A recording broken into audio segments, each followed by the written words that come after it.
बाद तुम हिंदू पैदा होते हो, बाद में तुम्हारी मुसलमानी होती है, बाद में तुम्हारी सुन्नत होती है, बाद में तुम्हारा खतना होता है, तब तुम कलमा पढ़ते हो, तब तुम इस्लामिक होते हो। उसके पहले तुम कहाँ हो?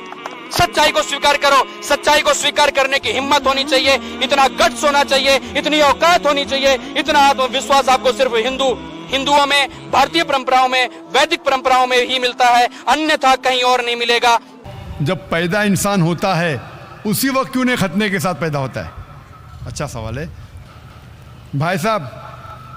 अल्लाह सुब्हाना व तआला अगर चाहता था तो उसके लिए आसान था कि जब बच्चा पैदा होता है लड़का, तो उसका प्रेप्यूज खतने के साथ पैदा हो सकता था। सो मेडिकली जब बच्चा पैदा होता है, this prepuce acts as a protection, तो मेडिकली अच्छा है, पॉइंट नंबर 1।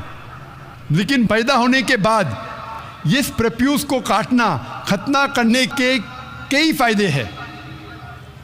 और इससे ये पता चलता है जब एक लड़का या आदमी की खतना होती है, उसके बहुत कम चांसेस है to have cancer of the penis. Penis के कैंसर होने के चांसेस बहुत कम हैं। आज की साइंस ये कहती है कि अगर खतना नहीं होगा तो कई बीमारियां पीनस की हो सकती है। They can be inflammation of the पीनस, कई बीमारियां हो सकती। और आज साइंस ये भी कहती है कि जिस इंसान की बचपन में खतना होती है उसको एड्स के चांसेस कम हैं। लेकिन अल्लाह सुब्हाना व तआला ने क्यों इंसान को जब पैदा हुआ लड़का तो खतने के साथ क्यों नहीं पैदा किया? पॉइंट नंबर 1 मैंने कहा कि मेडिकली इट प्रोटेक्ट्स, जो प्रोटेक्शन नहीं रहेगा। और दूसरा, ये अल्लाह के रसूल की सुन्नत है।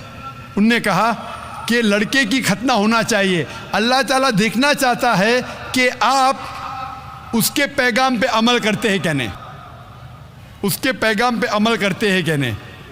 मिसाल के तौर पे कई चीज़ अल्लाह ने बनाई। जहर, आप पूछेंगे कि जहर पीना हराम है, तो अल्लाह ने जहर क्यों बनाई?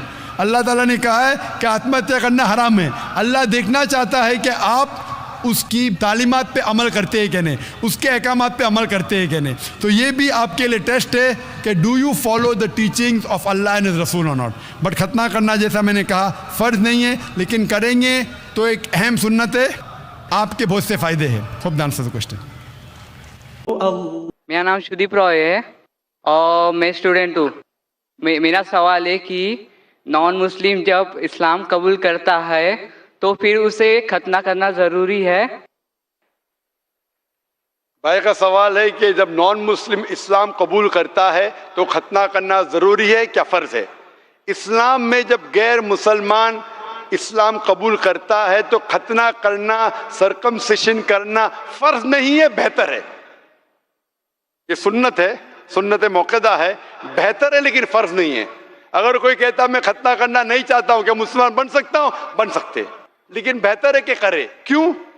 मैं डॉक्टर भी हूँ और मेडिकल साइंस ये कहती है कि खतना करने के कई फायदे हैं। मिसाल के तौर पे आज की साइंस कहती है कि अगर जो इंसान खतना करता है उसे कैंसर ऑफ द पीनस होने के चांसेस बहुत कम है। कैंसर ऑफ द पीनस होने के चांसेस कम है। जब एक इंसान का खतना नहीं होता है उसे कहते हैं प्रेप्यूस। ये प्रेप्यूस की वजह से कितनी निजासत रहती है। जब आप अपने हाजत के लिए जाते, कॉल ऑफ नेचर के लिए जाते, उस वक्त कई खतरे आपके पीनस में रहते, इससे कई बीमारी हो सकती, इचिंग हो सकता है, डिजीज ऑफ द प्रेप्यूस हो सकता है, प्रेप्यूसाइटिस हो सकता है। जब कोई इंसान हम बिस्तरी करता है उस वक्त भी सीमेन रह जाता है, मनी रह जाते, इससे कई बीमारी हो सकती है। इसी वजह से आज साइंस कहती है खतना करना बेहतर है। इसीलिए यूएसए में मुस्लिम की तादाद बहुत कम है, बहुत कम है, 6 से 8% है। फिर भी 50% से ज्यादा अमेरिका में जब बच्चा पैदा होता है, लड़का पैदा होता है, पूछने के बाद उसकी खतना की जाती है।